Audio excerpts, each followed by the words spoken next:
Welcome to the In-Flight Podcast, brought to you by the Canadian Owners and Pilots Association, the podcast for all things general aviation in Canada.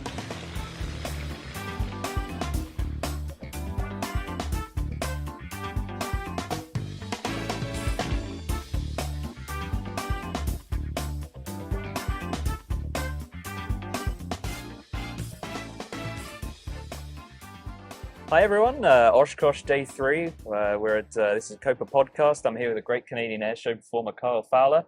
Going to talk a little bit about his background in general aviation, kind of how he got to where he was, and what he's doing now. So, Kyle, good to have you here. You're prepping for the night air show later today.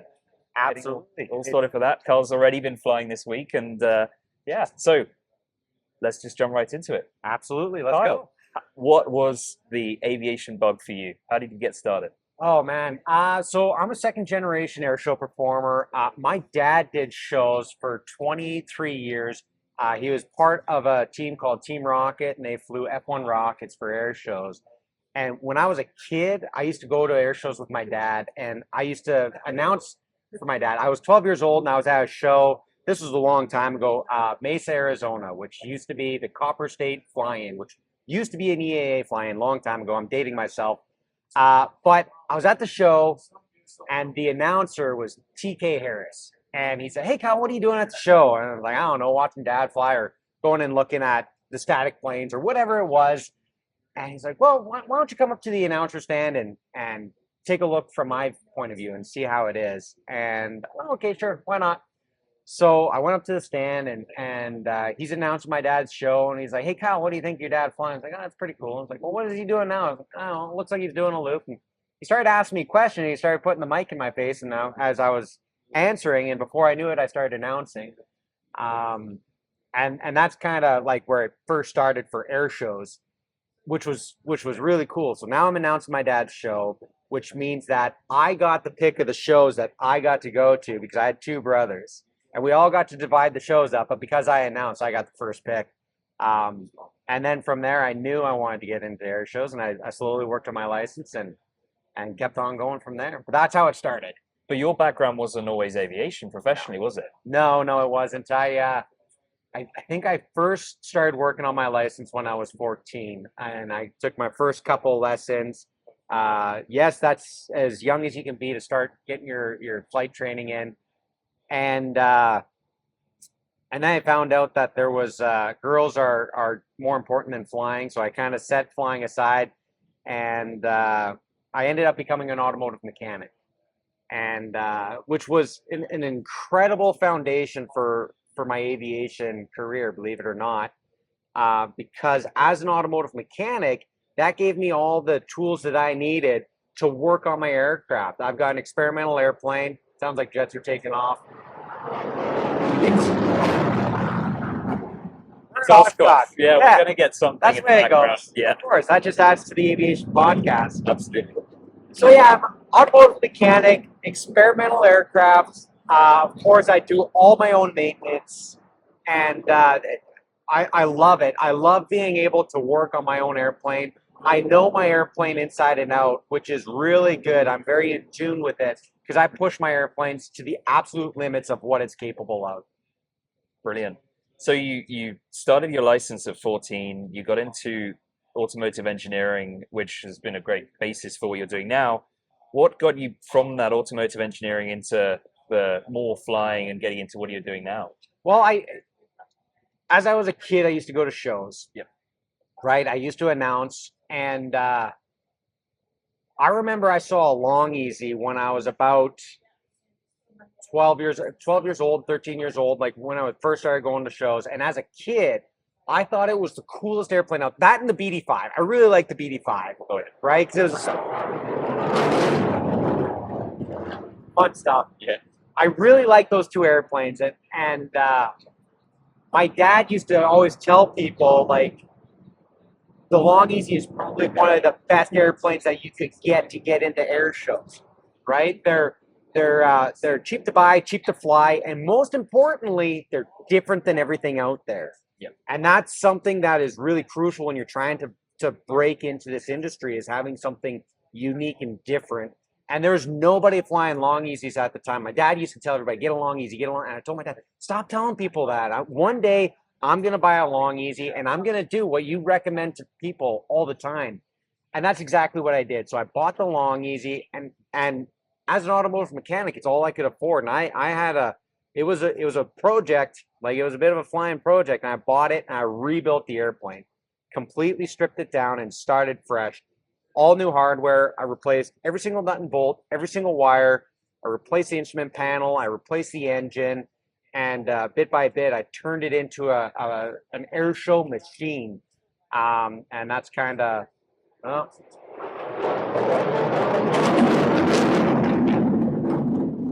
Those are going to be like the commercial breaks, right, for the podcast? Yeah, it's going to be perfect. And that's why I picked the long easy. Yeah, I can't remember if that's how the question started, but that's where we went with the question. Sort of.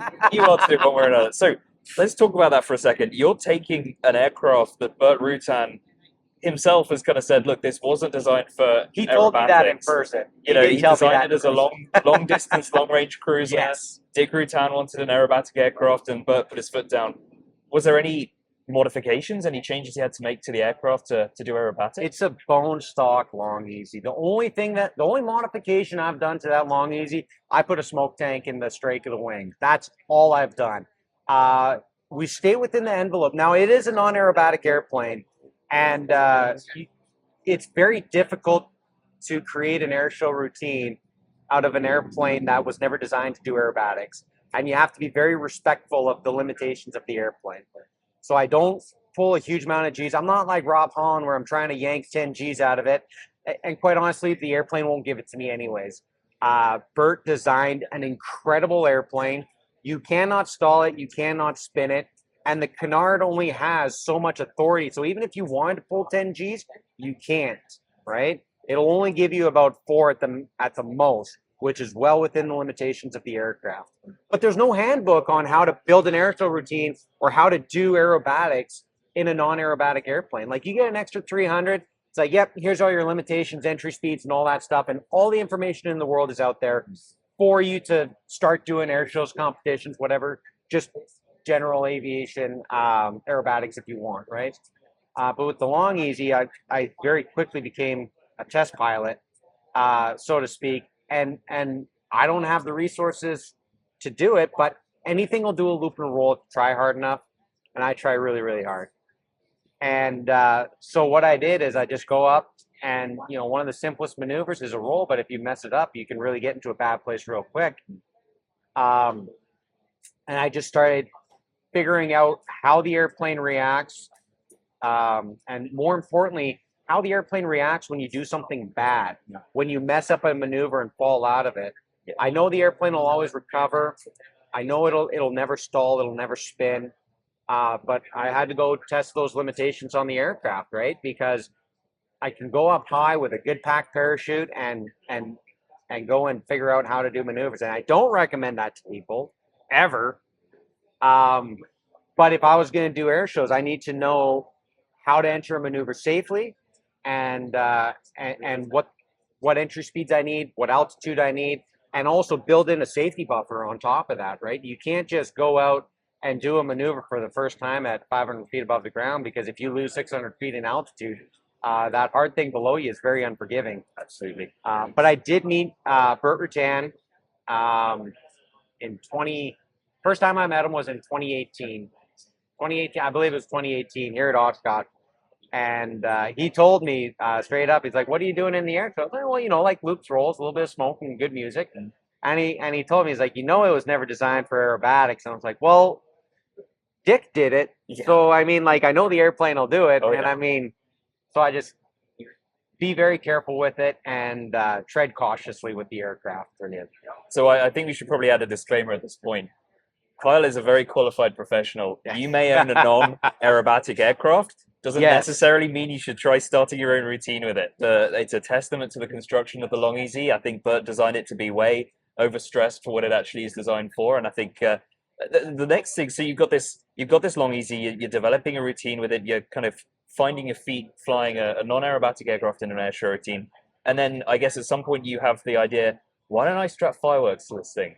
How did the night routine come about after your day routine? I mean, we've already pushed the limit, so let's go do it at night upside down and light the plane on fire. Like, I mean, it seemed like the logical next step.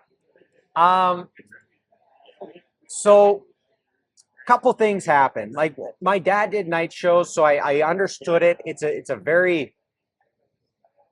a long process to get into night shows. There's a lot of safety involved, and the rules for air shows, like, there's a progression. Like, when you first start flying air shows, you start up at 800 feet. You're not allowed to fly below that, and as you do enough shows at enough show sites, you get evaluated, and then you work your way down. And after you've done enough time and done enough shows and shown that you're a responsible pilot, you get an unrestricted waiver, so you can fly to the surface, which is what I have. And I started getting to the point where my airshow business was getting busier and busier and busier. And I'm gonna sidetrack here, but it's gonna come full circle. Sure. All right. So my airshow business was getting busier and busier and busier, but I still had a day job. I was an automotive mechanic. I was working for an oil fields company, and I was their mechanic and their pilot. They had a Navajo. I used to be a foreman for this oil field company, Tomco. They were awesome. Like, they really took care of me. And usually about one day a week, we'd go fly the Navajo, and I would book my time off at the beginning of the year after I booked all my shows, and I was doing about a half dozen shows a year. Company was good about it. And I asked my boss, I was like, what are you going to do if I start booking like 10, 12 shows a year? Because it was trending that way. Yeah. My boss said, no, you're not getting that. You're not getting that kind of time. We can't do that. And I understood that, and I respected that. Not a problem. That's okay. And then I went to ICAST, where we book all of our shows. And I booked 14 shows that year. I was like, all right. And I told my boss before I go, I was like, if I book more than 12 shows, I quit.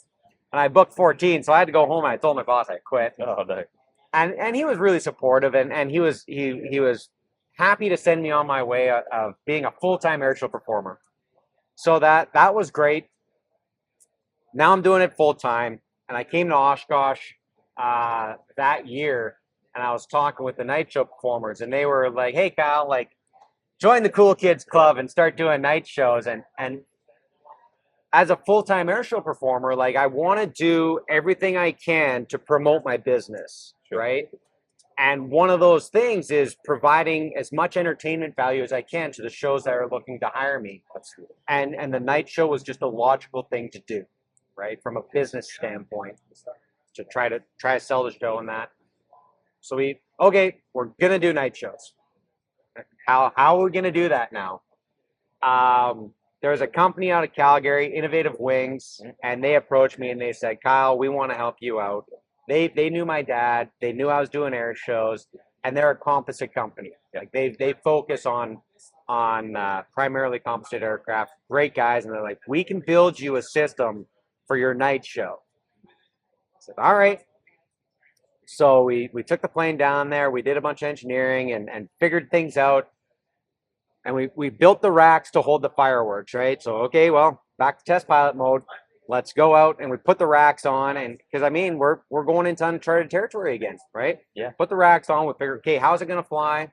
And we slowly increase what we're doing with the plane, because we're adding a huge amount of drag onto it. So we do it with the racks empty to start, right? Yep.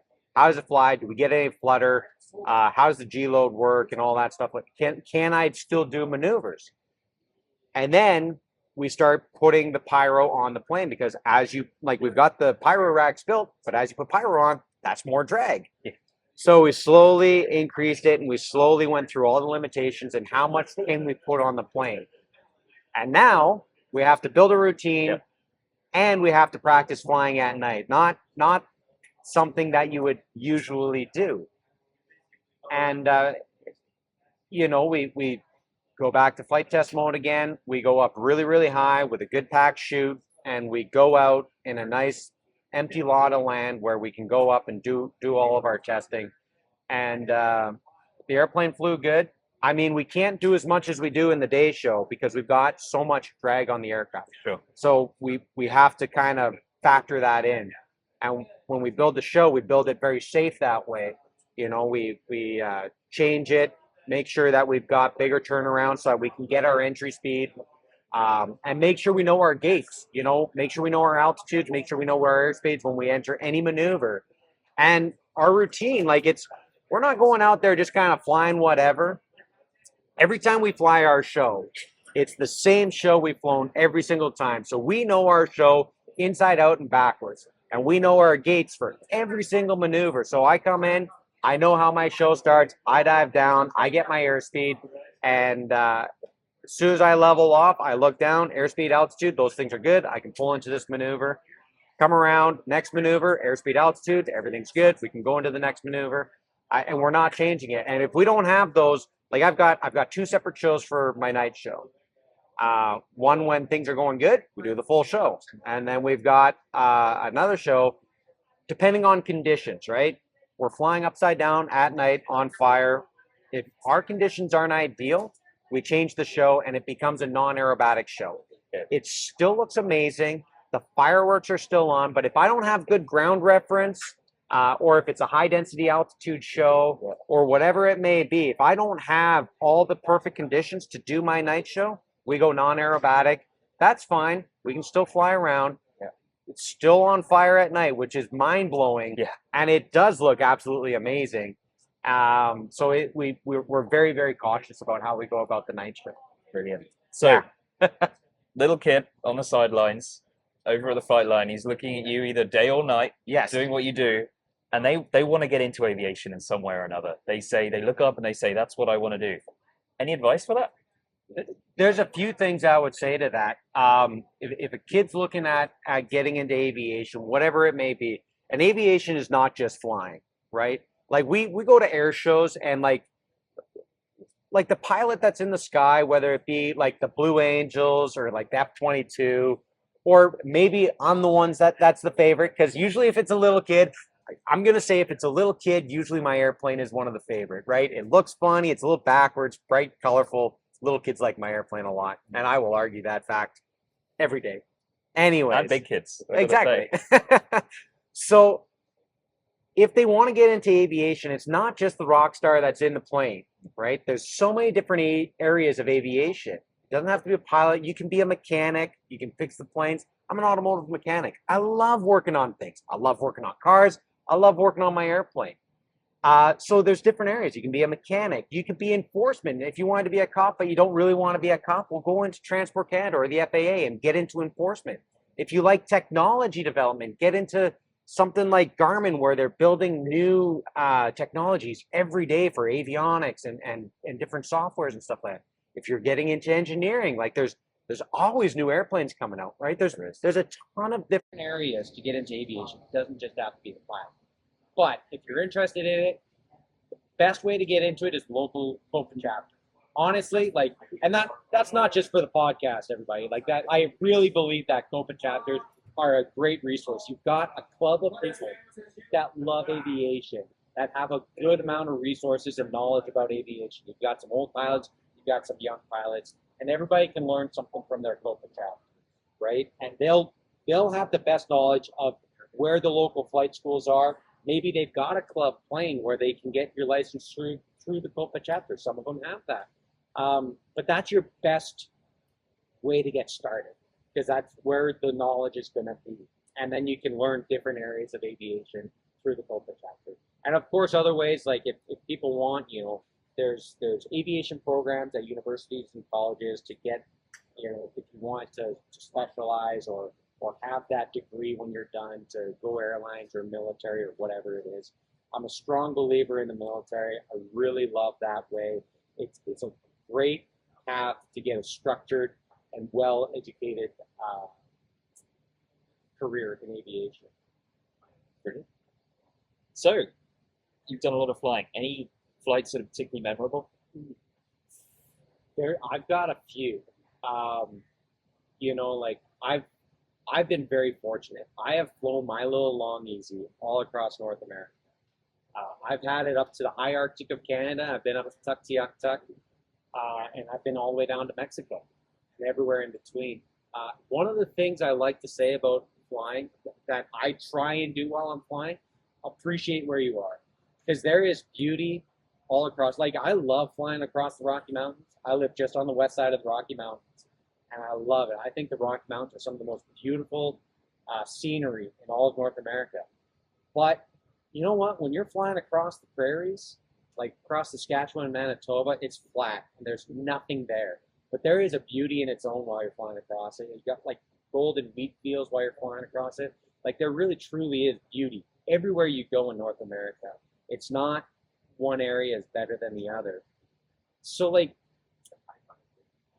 I've got memorable flights because I took somebody flying and they really like connected with aviation. They're like, that's it. This is my career path. I am going to do what you do. And I love the fact that I can have that impact on.